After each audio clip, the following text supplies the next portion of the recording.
दोस्तों, रोज़ की तरह निखिल ब्लॉग में सबका हार्दिक स्वागत है। सबके मंगल और उसकी कामना के साथ बड़ों को मेरा सादर नमस्कार, छोटों को मेरा आशीर्वाद। मैं ठीक हूँ दोस्तों, आशा करता हूँ कि आप ठीक होंगे। रोज़ की तरह दोस्तों, रामचरितमानस के बालकांड के प्रसंग में तुलसीदास जी ने अपने रसीले भावों से जो परमात्मा की भक्ति के भावों का और बालकांड की मर्यादा पुरुषोत्तम भगवान राम जी के बालकांड की रचना और बाल स्वरूप का वर्णन करने से पहले अपने जीवन को किस प्रकार से परिलक्षित किया है, अपने जीवन को किस प्रकार से मानवता के अनुसार ढालने के लिए प्रवृत्त किया है और सभी प्रकार के इस संसार में मानव रूप में अवतरित, यानी जो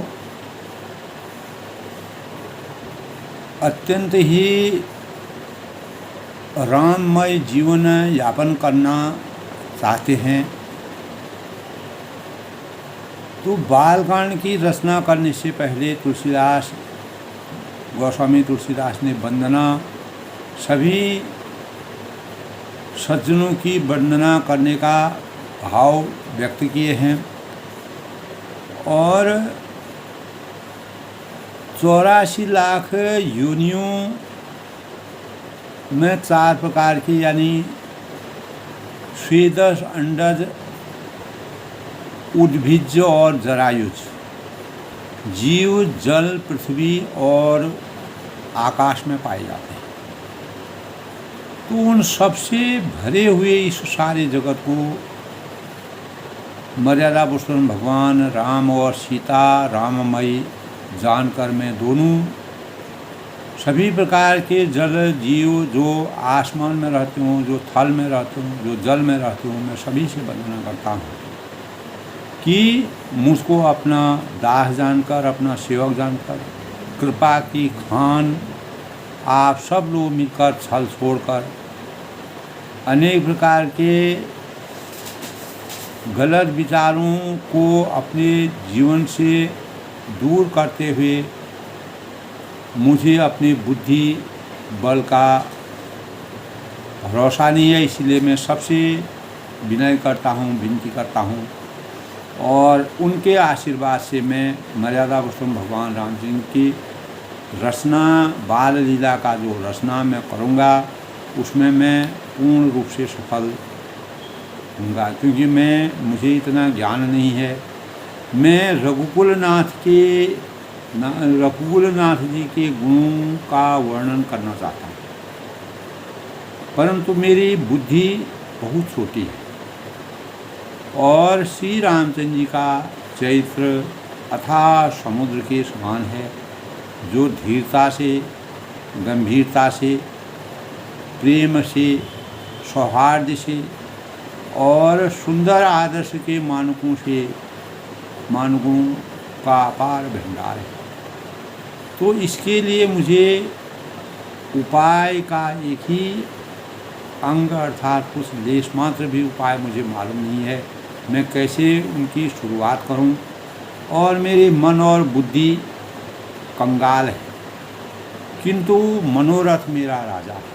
सोचता मैं बहुत हूँ, मेरे मन की सोच ऊंची है, लेकिन मुझे बुद्धि और ज्ञान नहीं, इसीलिए मेरी बुद्धि तो अत्यंत नीची है और चाह बड़ी ऊंची है। तो चाह तो अमृत पाने की होती है प्रत्येक मानव की, यही कल्पना वो भी करते हैं कि पर जगत में जुड़ती छाछ भी नहीं, तो अमृत पाने की इच्छा में हमको छाछ भी नहीं मिल पाती है। तो सज्जन मेरी ढिलाई को क्षमा करेंगे, जो सुधीजन हैं, जो रामचरितमानस के भावों को सुनेंगे। मैं बाल चरित्र का वर्णन करूँगा, उसमें अनेक प्रकार की त्रुटि रह सकते हैं क्योंकि मुझे उतना ज्ञान नहीं है। तो तुलसीदास ने दोस्तों यथार्थ रूप में भगवान की आराध्य रूप में जो स्नेह और साकार भक्ति के भावों का वर्णन करने से पहले सभी की वंदना से मानव जीवन के में अनेक प्रकार के भावों का संचार किया है। तो तब कहते हैं कि सज्जन मेरी ढिठाई क्षमा करेंगे जो, और मेरे बाल वचनों को मन लगाकर प्रेम पूर्वक सुनने का आग्रह मैं करता हूँ। जैसे बालक जब तोतले वचन बोलता है तो उसमें अनेक लोग जो है उनकी माता पिता को तो वो अपने बच्चे के तोतले वचन सुनने से अपार संतोष और सुख की प्राप्ति होती है। किंतु जो क्रूर और कुटिल हृदय के लोग होते हैं, बुरे विचारों वाले लोग होते हैं, वह दूसरों के दोषों को वह बालक है करके भी नहीं जानते हैं, तो उसको भूषण रूप में धारण किए रहते हैं, अर्थात जिन्हें पराये दोष के भी पाले रखते हैं।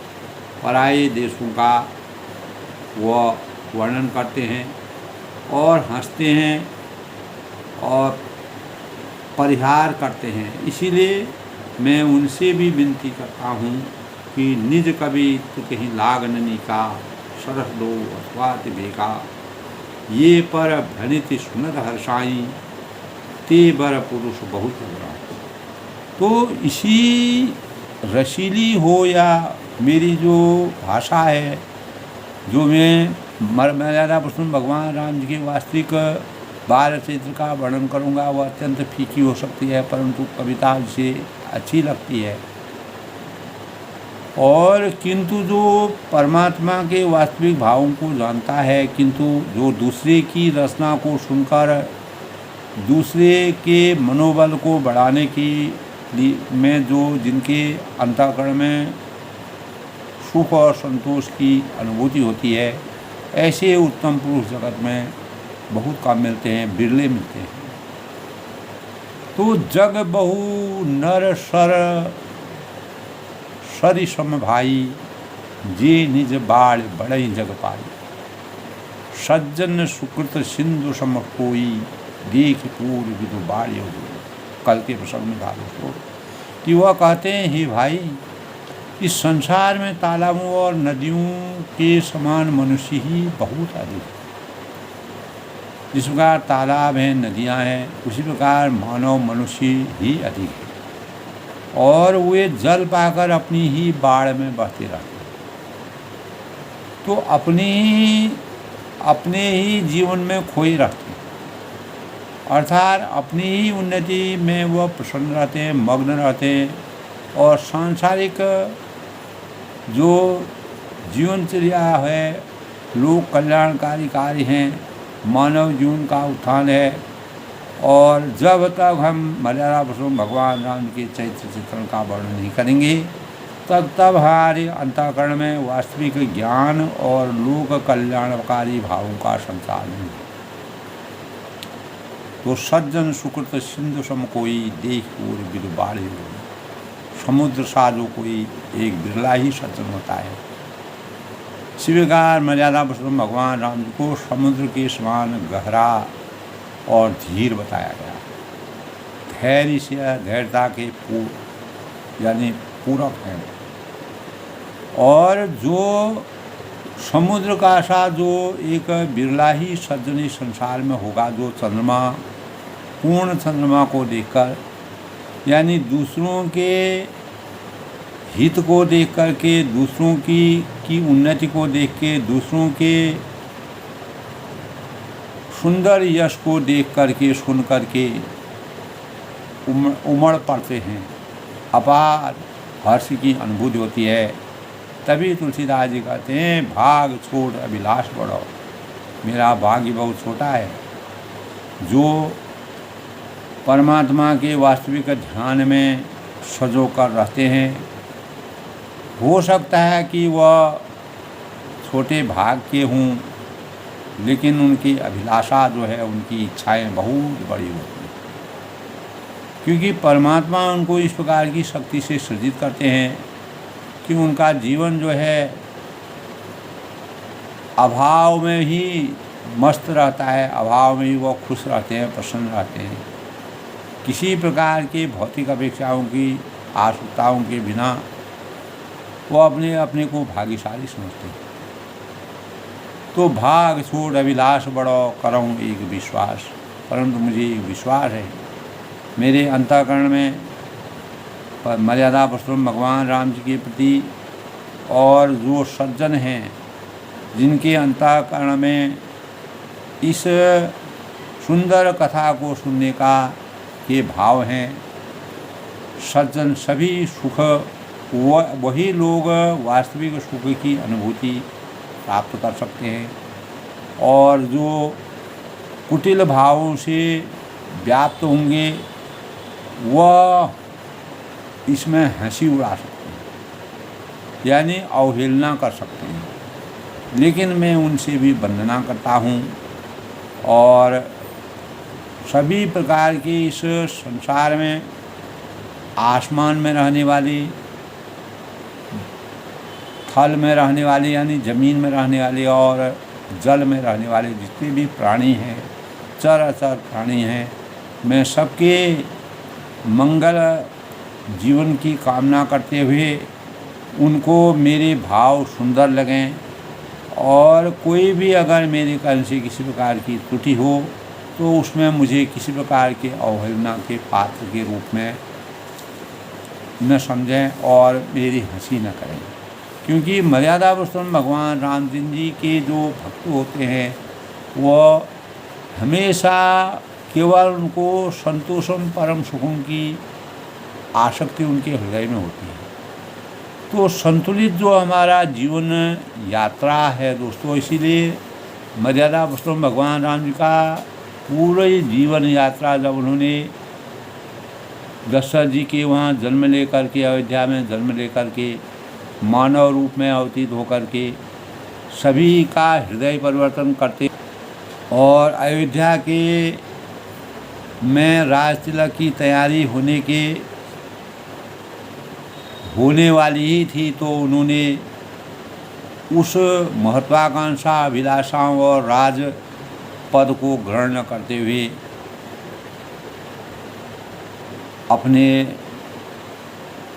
मानव रूप में, देवता मानव रूप में अवतीत होकर के उन्होंने वन के मार्ग को चुना, जिसके परिणाम स्वरूप उन्होंने सरस्वती का आराधना की, जिसके परिणाम स्वरूप हृदय परिवर्तन हुआ और सुबह होते होते मर्यादा पुरुषोत्तम भगवान राम जी को 14 साल का वनवास। तो संतुलित जीवन की यात्रा इसी को कहते हैं दोस्तों। जब हम जीवन यात्रा को संतुलित आकार देते हैं तो तुलसीदास जी भी अपनी रचना की जो संतुलित रचना करना चाहते हैं उसको आकार देना चाहते हैं। तभी हमारे जीवन में न सांप्रदायिकता होगी, न महत्वाकांक्षा होगी, न अमीर गरीब का भेद होगा, न ऊंच नीच होगी, न गला काट प्रतिस्पर्धा होगी और न अंधविश्वास होगा, न कोई अर्थ शून्य परंपराएं। तो दोस्तों, क्यों न हम जीवन के इस क्रम को जारी रखते हुए ऐसे जीवन की कल्पना को साकार करें। तुलसीदास जी कहते हैं कि आध्यात्म के क्षेत्र में अकेले जाने की बात आध्यात्मिकता का एक समर्थन प्रयत्न है, सार्थक प्रयत्न है, क्योंकि वहाँ शुद्ध आध्यात्मिक चिंतन रहता है और व्यक्ति अकेला इस संसार में जन्म लेता है और अकेला वह मृत्यु को प्राप्त करता है। यहाँ कोई अपना पराया इस संसार में नहीं है। तो सुख और दुख भी स्वयं द्वारा कृत कर्मों का फल है और हम संतुलित जीवन दर्शन का को सामने रखकर, यानी अपने जीवन को सामने रखकर अधिक सार्थक बनाने में कामयाबी हासिल कर सकते हैं। तो ऐसे ही इसी प्रकार की सोच को विकसित करते हुए तुलसीदास जी कहते हैं कि हम एक नए जीवन की यात्रा करें, परमात्मा के ध्यान में पूरा समर्पण के भावों का संचार करें और उठें चलें नए पद चिन्ह बनाते हुए, नई क्रांति, नए भावों का संचार करते हुए जीवन के सार्थक मुकाम तक पहुंचने का अभ्यास करें। तो सभी प्रकार के जो जल थल नभ में रहने वाले चर और अचर जीव हैं, सभी से ऐसा कहते हैं। तो दोस्तों, इस संसार में मैं जो कहता हूँ वह सत्य वही है, तू जो कहता है वह सत्य नहीं है। तो आग्रह की इस वृत्ति को हमको हमेशा के लिए परित्याग करना पड़ेगा, क्योंकि भगवान ने अनेकांत दर्शन हमारे जीवन का भी दर्शन है। यानी हम सब आग्रह और अहम को हल्का करके सह यात्रा करेंगे, तभी जीवन अधिक सुखद और सार्थक होगा। इसलिए मर्यादा पुरुषोत्तम भगवान राम जी ने 14 साल का वनवास प्राप्त किया, जिसमें उन्होंने मानवीय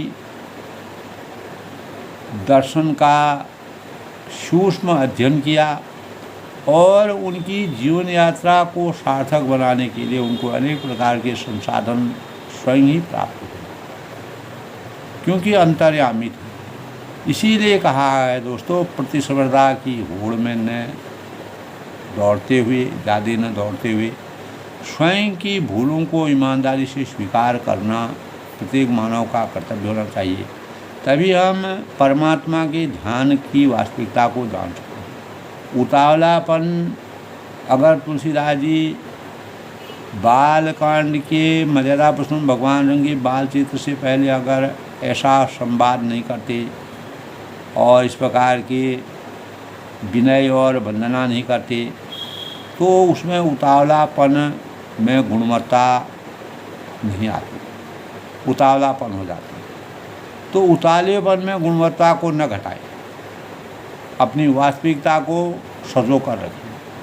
तो तुलसीदास ने समस्याओं से घबराना नहीं चाहिए, समाधान खोजने की शक्ति की ओर प्रत्येक मानव को अपना ध्यान केंद्रित करना चाहिए।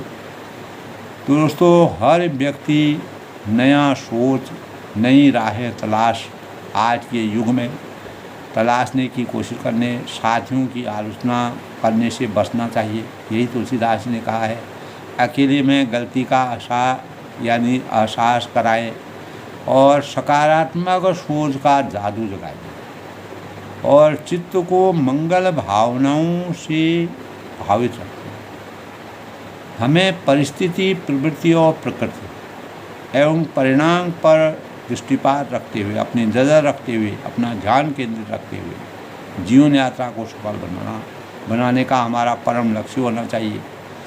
यही हमको परमात्मा द्वारा जो भक्ति, हम एक सेवक के रूप में भक्ति करेंगे, हमारा सही सोच एवं कोई भी कार्य हम करते हैं उसमें सही सोच और सघन शक्ति योजनाबद्ध होकर लक्ष्य को प्राप्त करना। तो तुलसीदास का लक्ष्य जो है मर्यादा पुरुषोत्तम भगवान राम के बाल चित्र का वर्णन करना था। इसी दिशा में हमको उनको लगना, सभी से उन्होंने अनुरोध किया, विनय करा, प्रार्थना की और निश्चित रूप से जीवन को विकास यात्रा की कल्पना को मूर्त रूप दे पाने में हम तक सक्षम होंगे। तो इस प्रकार संतुलित जीवन यात्रा के माध्यम से तुलसीदास जी ने रामचरितमानस के बालकांड की शुरुआत करने के भावों का संचार किया है और यही भाव बालकांड में निहित हैं दोस्तों। इससे पहले दोस्तों आज के शुभ पंचांग की समीक्षा का, तो आज का पंचांग दोस्तों, आज 5 नवंबर 2024 दिन मंगलवार और शुक्ल पक्ष की चतुर्थी तिथि है आज दोस्तों 12:16 तक। उसके बाद पंचमी तिथि का शुभारंभ हो जाएगा। ज्येष्ठा नक्षत्र का संयोग 9:45 तक। उसके बाद मूल है और शुभ कार्य आज करने और शुभ दिन का सुंदर योग है दोस्तों। चंद्रमा आज वृश्चिक राशि में प्रवेश करेंगे और सूर्य तुला राशि में प्रवेश करेंगे। आज के शुभ मुहूर्त की बात करें तो अभिजीत मुहूर्त 11:27 से यानी 11:27 तक। आज दोस्तों सुकर्मा योग भी है। करण है 11:54 तक। विष्टि है 12:17 तक। बाद में बव है। और आज के शुभ मुहूर्त की बात करें अभिजीत मुहूर्त की तो आज का अभिजीत मुहूर्त 11:48 से 12:32 तक। अमृतकाल आज का दोस्तों 4:21 से 6:02 तक। और आज का ब्रह्म मुहूर्त 5:03 से 5:51 तक। और आज राहु काल जिसके दौरान किसी भी शुभ कार्य को करना वर्जित माना गया है 2:49 से 4:11 तक सायं। और सूर्योदय आज दोस्तों 6:36 तक और सूर्यास्त है 5:33 तक। इस प्रकार दोस्तों आज के शुभ पंचांग के भाव हैं। और इसी के मंगलवार का दिन है दोस्तों। मंगल भवन अमंगलहारी उमा सही जपत पुरारी दीन दयाल विद्युत संभारी हरौ नाथ मम संकट भारी।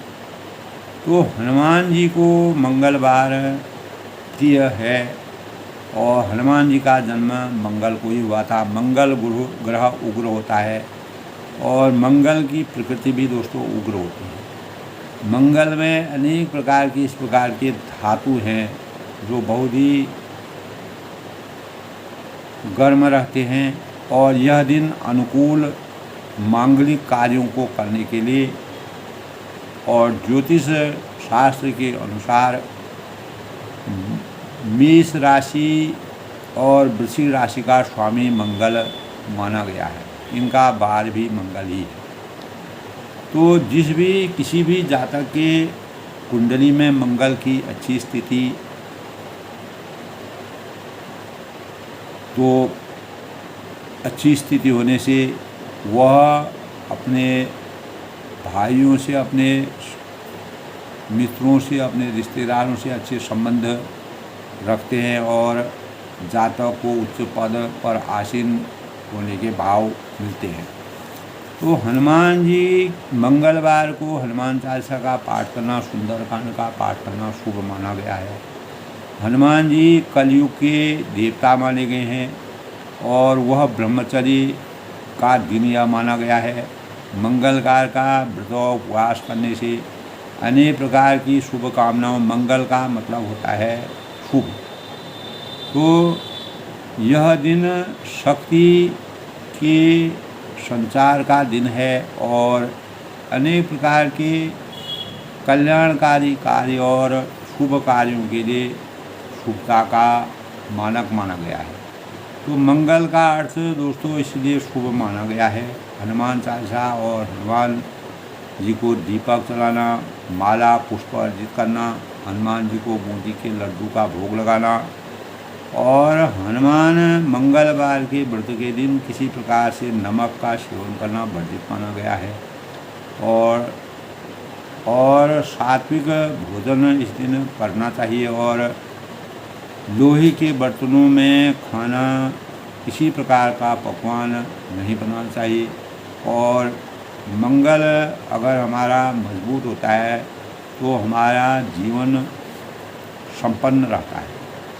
तो मंगल से जुड़े जातक यानी भरोसेमंद होते हैं। तो हनुमान जी को लाल पुष्प और लाल वस्त्र और फलों का भोग लगाना भी अच्छा माना जाता है, जो शुभ माना जाता है और शुभ समृद्धि के द्योतक के रूप में माना गया है। मंगलवार को दोस्तों किसी प्रकार के बाल और नाखून इत्यादि काटना वर्जित मांगा गया है और किसी प्रकार के क्रोध के भाव से बचना चाहिए। अगर किसी जातक के कुंडली में मंगल दोष होता है तो मंगलकार का व्रत करके हनुमान चालीसा का पाठ करके मंगल ग्रह को मजबूत बनाया जाता है। इसीलिए कहा गया है, तब तुलसीदास जी वंदना करते हैं, श्री गुरु चरण सरोज रो निज मन मकुर सुधार, वर्णो रघुबर विमल जसो जो दायक पलचार, बुद्धिहीन तन जानकी सुमिरो पवन कुमार, बल बुद्धि विद्या दे हुई हरहु कलेश प्रकार, जय हनुमान ज्ञान गुण सागर, जय कपीस तिम लोक जागर, राम दूत अतुलित बल दामा, अन्य पुत्र पवन सुत। तो हनुमान जी की हनुमान चालीसा में 40 दोहे हैं दोस्तों, और रघुवीर के निर्मल यश का वर्णन हनुमान जी ने मर्यादा पुरुषोत्तम भगवान रामचंद्र जी के का यशगान किया, उनके कार्यों को संपूर्ण किया और जिसके परिणाम स्वरूप चारों पदार्थ उनको धर्म अर्थ काम मोक्ष की प्राप्ति हुई। तो नाशय रोग हरे स पीरा, जो सुमिरे हनुमत बलवीरा, अष्ट सिद्धि नव नित्य दाता, अस्पर नीमो जानकी माता, राम रसायन मुनि पासा, सदा रघु रघुपति की दासा। तो भीम रूप धर असु सहारे, सिया राम के का सहारे, लाए सजीवन लखन दियाई, सिय रघुनाथ हर्षि। तो हनुमान तिहि परसा कर पुनि कीन प्रणाम, राम काज कीने बिना मोहि काम विश्राम। तो हनुमान जी ने कभी भी विश्राम नहीं किया, क्योंकि यह तभी कहा है कि यह संवाद जासूर आवा, रघुपति चरण भगत सुर पावा। तो हरण का कठिन कलि कलुष कलेशु, महामोह निशि दलन दिनेशु। तो सकल विघ्न व्यापहि नहीं ते।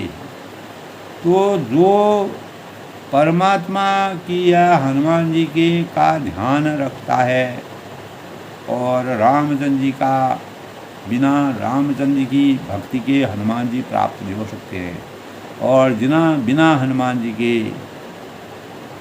रामचंद्र की प्राप्ति नहीं हो सकती है।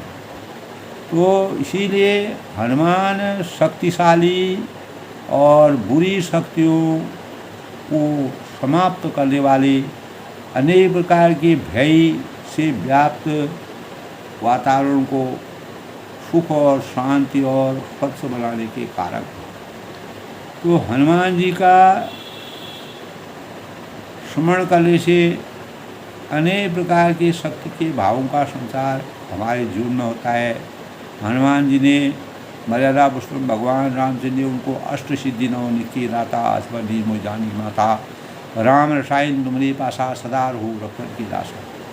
8 सिद्धि और 9 निधि की प्राप्ति के परिणाम स्वरूप हनुमान जी को जो ज्ञान और परमात्मा के प्रति जो सेवा भावों का संचार हुआ, वह इस रामचरितमानस में दोस्तों अभूतपूर्व है। तो इसीलिए हनुमान जी को रामचंद्र जी के 4 भाई सब थे। चारों भाइयों में सभी लोग उनको प्रिय थे, लेकिन हनुमान जी को जो शक्ति प्रदान रामचंद्र जी की, वह वास्तव में जगत प्रसिद्ध है। इसीलिए उनको कलयुग का देवता माना गया है। जब तक सृष्टि रहेगी तब तक हनुमान जी का वास रहेगा, ऐसा हमारे शास्त्रों में कहा गया है। तुलसीदास ने भी इस कार्य का वर्णन किया है कि हनुमान तेहि परसा कर पुनि कीन प्रणाम, राम काज कीने बिना मोहि कहाँ विश्राम। तो हनुमान जी ने कभी भी अपने जो स्वामी हैं, स्वामी के रूप में मर्यादा पुरुषोत्तम भगवान राम जी की आराधना की थी, और जिसके परिणाम स्वरूप उन्होंने अपने हृदय में भगवान को प्रदर्शित किया, और अपने अंतःकरण में जब परमात्मा का वास हो गया तो हनुमान जी को अमरत्व का वरदान, अमर होने का वरदान को प्राप्त हुआ। मर्यादा पुरुषोत्तम भगवान राम ने स्वयं मानव जीवन में अवतीर्ण होकर के समाधि ली, जल समाधि लेकर के उन्होंने मानव जीवन किस प्रकार से शुरू होता है, किस प्रकार से अंत होता है, पूरा चक्र इस संसार और इस सृष्टि को दर्शाया। हनुमान जी को हमेशा अमर होने का वरदान उन्होंने दिया। तो इस प्रकार हनुमान मंगलवार का दिन दोस्तों बहुत ही शुभ माना जाता है, और मंगल को जन्मे मंगल ही करने मंगलमय हनुमान का है दोस्तों। हनुमान जी मंगलों को इसी स्वरूप में दोस्तों तुलसीदास जी ने कल के प्रसंग में कहा था दोस्तों, मेरा भाग्य बहुत छोटा है। कल्पना उन्होंने अपने जीवन के बारे में की है, क्योंकि मर्यादा पुरुषोत्तम भगवान राम जी का वर्णन करते हैं, और भाग छोट अभिलाष बढ़ो करहूँ विश्वास। मेरा भाग्य बहुत छोटा है, इच्छाएं, आकांक्षाएं, अपेक्षाएं मेरी बहुत अनंत हैं। कोई धन कमाने की नहीं है, वैभव कमाने की नहीं है, पद कमाने की नहीं है। मुझे केवल परमात्मा के अंतःकरण में अपार विश्वास के भावों का संचार करना, और सभी सज्जनों की सुख मर्यादा पुरुषोत्तम भगवान राम जी की जो वास्तव में आस्तिक रूप में जो उनका स्मरण करेंगे वो हमेशा सुख पाएंगे। और अगर कोई मर्यादा पुरुषोत्तम भगवान राम की रचना करने में हंसी करेंगे तो वह दुष्टता के भावों का संचार उनके अंतर्गत में। तो सज्जन यानी दुष्टता और सज्जनता हमारे जीवन के भाव हैं, हमारा चरित्र है, हमारा ज्ञान है, हमारा प्रेम है। तो प्रेम से ही हम सच्चे भक्त बनने और समर्पण की भावनाओं को व्यक्त करने में समर्थवान हो सकते हैं। तो खल परिहास होई तो मोरा काग कहीं कल खंड कर हंसई बक दादुर चात कहीं हंसई मलिन खल विमल बता। तब तुलसीदास जी कहते हैं कि किंतु दुष्टों के हंसने से मेरा हित ही हो। तो तभी कहा है रही मन विविधा हूँ बली जो थोड़े दिन होई हित अनित या जगत में जान पड़त सब। तो खल परिहास हुई तो मोरा, तो किंतु दुष्टों के हंसने से मेरा हित ही होगा। यानी कभी कभी बुराई में भी अच्छाई छिपी रहती है। काक कहीं कल कंठ कटोरा, मधुर कंठ वाली कोयल को कौवे तो कठोर ही कहा करते हैं। जो कोयल होते हैं, जो सज्जन लोग होते हैं और जिनके वाणी में मधुरता होती है, वह कौवे को कठोर ही कहेंगे। कौवे का जैसा जिसकी वाणी होगी तो हंसई बगदादुर चातक, जैसे बगुले हंस को और मेढक पपियों से हंसते हैं। क्योंकि बगुला हंस को और मेढक पपियों को हंसते हैं, वैसे ही मलिन हंसई मलिन खल विमल बतके, वैसे ही जो मलिन मल वाले होते हैं, जो दुष्ट आत्माएं होती हैं, जिनके अंतःकरण में अनेक प्रकार का ज्ञान की परतें लगी रहती हैं, वह निर्मल वाणी से हंसते हैं। यानी दुष्ट निर्मल वाणी अगर उनसे हंसते हैं, यानी उनको अच्छाई अच्छी नहीं लगती है। तो बिनु सतसंग विवेक न होई राम कबा बिनु सुलभ न सो। जब तक मर्यादा पुरुषोत्तम भगवान राम जी की कृपा नहीं होती है, तब तक हमारी वाणी में मधुरता का वर्ण नहीं हो सकता। तो इसी प्रकार तुलसीदास जी भी कहते हैं कि कवित रसिक न राम पद ने हो। जो न तो कविता के रसिक हैं, जिन्होंको अपने अंतःकरण में कविता के प्रति किसी प्रकार का रस भाव नहीं है, ज्ञान नहीं है, जो उसको प्राप्त नहीं कर सकते हैं, और तिनक सुखद हास्य रसी हो, जिनका रामचंद्र के चरणों में बिल्कुल भी प्रेम नहीं है। तो भाषा धनित घोर मति मूल, उनके लिए ही यह कविता सुखद हास्य रस का काम देगी। और भाषा भनित घोर मति मोरी, हंसबे जोग हंसे नहीं को, और प्रथम तो यह है कि भाषा की रचना है, दूसरी मेरी बुद्धि भोली है, और इससे यह हंसने योग्य ही है। तो हंसने में उन्हें कोई दोष नहीं। अगर कोई उनका परिहास करता है, उनकी हंसी उड़ाता है, उनकी अवहेलना करता है, तो उनको उससे भी कुछ प्रेरणा प्राप्त होगी। तो जो सरल हृदय के व्यक्ति होते हैं, सरल, वो मर्यादा पुरुषोत्तम भगवान रामचंद्र जी सरल हृदय की थे। तो कविता जो परमात्मा के वास्तविक रस से अभिभूत होगा, वह हमेशा उस कविता को सुन करके अपने अंतःकरण में मधुर भावों का संचार करेगा। जिनका श्री राम जी के चरणों में अथाह प्रेम होगा, उनके लिए भी यह कविता सुखद और हास्य रस का काम देगी। लेकिन भाषा भनित भोर मति भोरी मोरी। प्रथम तो यह कि भाषा रचना है, दूसरी मेरी बुद्धि बहुत कम है, भोली है, इससे यह हंसने योग्य ही है। हंसने में उन्हें कोई दोष नहीं। अगर मैं कोई रचना भी करता हूँ परमात्मा के जीवन के लिए, अगर हमारे से कोई गलती भी हो जाती है तो वह सब क्षमा मानी जाती है, और उससे मेरा कोई भी परिहास नहीं होगा। हंसने वाले हंसते रहते हैं। तो प्रभु पद प्रीत न समुझ ही नहीं की। तो जिन्हें न तो प्रभु के चरणों में प्रेम होता है, जिन्हें ही कथा सुनी लागे भी, और न अच्छी समय और चरणों में और न अच्छी समझ ही होती है, न उनका परमात्मा में ध्यान होता है, न समझ उनकी होती है। हरि हर पद रति मति न पुकारते, और उनको यह कथा सुनने में फीकी लगे, कोई रस उनको अंतर्गत में लेगा।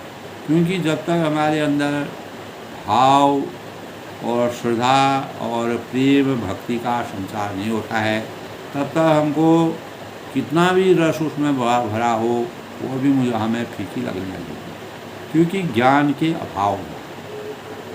तो तिनका मधुर कथा रघुबर की, भगवान विष्णु और श्री हरि भगवान शिव के चरणों में प्रीति, और जिनकी वृद्धि कुतर करने वाली नहीं है, जो श्री हरि पद में भेद की ऊंच नीच की कल्पना नहीं करते हैं, ये ऊंचा है ये नीचा है। मर्यादा पुरुषोत्तम भगवान रामचंद्र ने 14 वर्ष के वनवास के दौरान जिस प्रकार के मानव के अंतःकरण में प्रवेश करके प्रत्येक मानव जाति को वास्तविक भाव से सिंचित करने के भावों का सुंदर तर्क प्रसिद्ध किया, और जिनकी बुद्धि जो है कुतर्क करने वाली नहीं है, जो श्री हरि हर भेद की या ऊंच नीच की कल्पना नहीं करते हैं, उन्हें श्री रघुनाथ जी की यह कथा मीठी लगेगी। अगर जो मन वचन और कर्म से, श्रद्धा भाव से और नीक भावों से जो परमात्मा के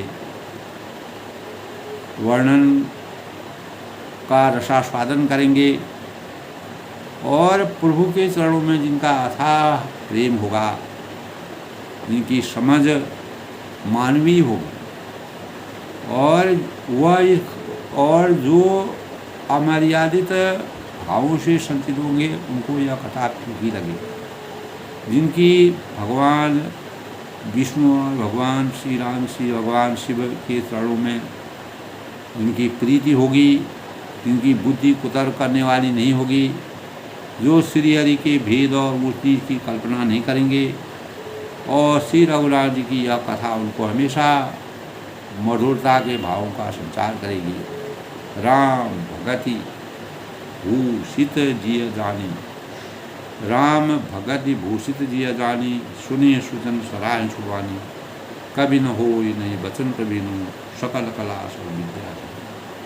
तब वह कहते हैं कि सृष्टि में भगवान तुलसीदास जी कहते हैं कि राम सज्जन जो गण होते हैं, जो सुंदर भावों से विभूषित लोग होते हैं, हम कथा को अपने जी में श्री राम जी के भक्ति भूषित जानकर सुंदर वाणी से सराहना करते हुए सुनेंगे और उसको सुन करके उसके रस का पान करेंगे।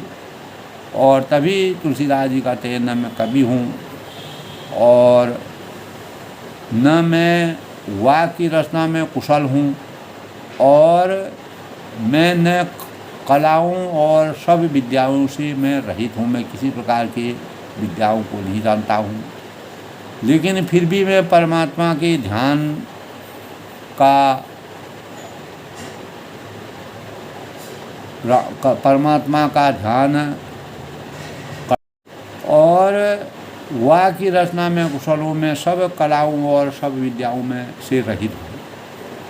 आखर अर्थ अलंकृत नाना, छंद प्रबंध अनेक विधाना, भाव भेद रस भेद अपारा, कवित दोष गुण विविध प्रकार। तो नाना प्रकार के अक्षर, अर्थ और अलंकार, अनेक प्रकार की छंद रचना, भावों और रसों के अपार भेद और कविता की भांति के गुण दोष जिनमें होते हैं, तो सज्जनगण इस कथा को अपने जी में श्री राम जी की भक्ति से भूषित जानकर सुंदर वाणी से सराहना करते हुए सुनेंगे।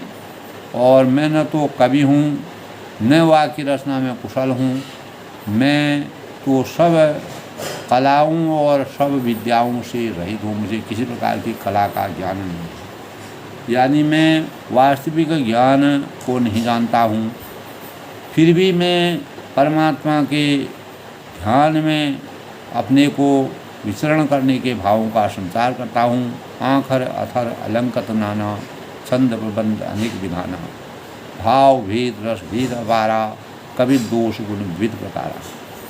तो नाना प्रकार के अक्षर हैं और अर्थ है, अलंकार हैं, अनेक प्रकार की छंद रचनाएं हैं, तो जिससे हम इस रचना का शुरुआत करेंगे। इस रामचरितमानस में श्लोक हैं, छंद हैं, सौठा है, चौपाई है, दोहा है, तो उनके मेल से, एक एक अक्षर के मेल से, एक एक शब्द के मेल से, अर्थ और अलंकारों के मेल से यह पूरी रामचरितमानस की रचना हुई है।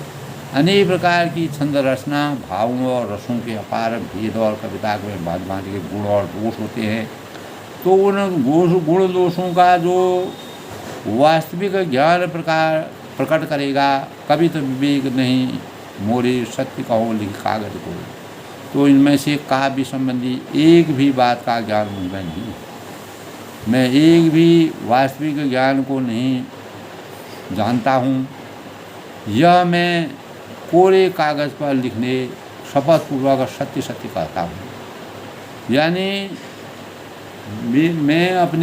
मैं पूर्ण भावों से अपने अंतःकरण में जो मेरा अपना किसी प्रकार का मुझे ज्ञान नहीं है, काव्य संबंधी ज्ञान नहीं है, बात करने का ज्ञान नहीं है, मुझमें किसी प्रकार की विद्या नहीं है, पर मैं कोरे कागज़ पर लिखकर ये संकल्प करता हूँ कि सत्य सत्य कहता हूँ।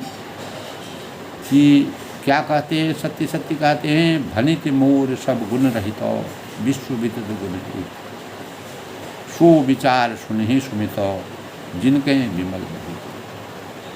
तो वह कहते हैं कि मैं अपनी बुद्धि विवेक के साथ जितना मुझे ज्ञान है, उस ज्ञान के अनुसार परमात्मा के वास्तविक जीवन के बारे में मुझे कितना ज्ञान है, उसके बारे में मैं सत्य सत्य अपनी वाणी कहता हूँ। भनित मोर सब गुण रहित हो, मेरी रचना सब गुणों से रहित है, कोई भी गुण उसमें आपको नहीं दिखाई देंगे। तो जो संत लोग होते हैं, जो सज्जन लोग होते हैं दोस्तों, वह कभी भी अपनी प्रशंसा अपने आप नहीं करते हैं। इसीलिए संत का चित्त जो है वह सद्गुणों से परिपूरित होता है। बस वह कहते हैं कि विश्व विदित गुण एक, इनमें बस जगत प्रसिद्ध एक गुण है, कहते हैं। वह गुण क्या है? सो विचार सुने सुमित जिनके विमल विवेक। उसे विचार कर अच्छी बुद्धि वाले पुरुष जो विवेकशील हैं, जो ज्ञानशील हैं, जो भक्ति के भावों को जानते हैं, जिनके अंतःकरण में निर्मल पवित्रता, ज्ञान की निर्मलता की पराकाष्ठा है, उनको वह इसको सुनेंगे। वही इसमें मन वचन और कर्म से मेरे इस रचना को सुनेंगे और अपने अंतःकरण में अपार आनंद की अनुभूति करेंगे और परमात्मा के वास्तविक ज्ञान के भावों का संचार उनके जीवन में होगा, जिससे तभी वह कहते हैं कि इनमें से काव्य संबंधी एक भी बार ज्ञान मुझमें नहीं है। जो मैंने रचना की है उसमें न मुझे अलंकारों का ज्ञान है, एक अक्षर से, एक शब्द से जैसे पूरा वाक्य बनता है, और ये ज्ञान मुझे नहीं है। केवल मुझे ये है मेरी रचना इन गुणों से रहित है। इसमें सब जगत प्रसिद्ध एक गुण है जो उसे विचार कर अच्छी बुद्धि वाले पुरुष इसको अपने अंतःकरण में समाहित करेंगे, अपने अंतःकरण से सुनेंगे और परमात्मा के ध्यान में लग्न हो जाएंगे, निमग्न हो जाएंगे, ध्यान में समर्पित हो गए, ब्रह्म में लीन हो जाएंगे।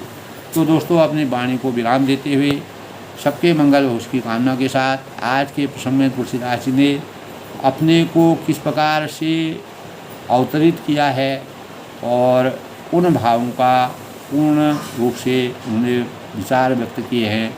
और तब तक के लिए दोस्तों अपनी वाणी को विराम देता हूँ। सब लोग प्रसन्न रहें, खुश रहें और तुलसीदास जी के भावों को अपने अंतःकरण में सब लोगों को इसका संज्ञान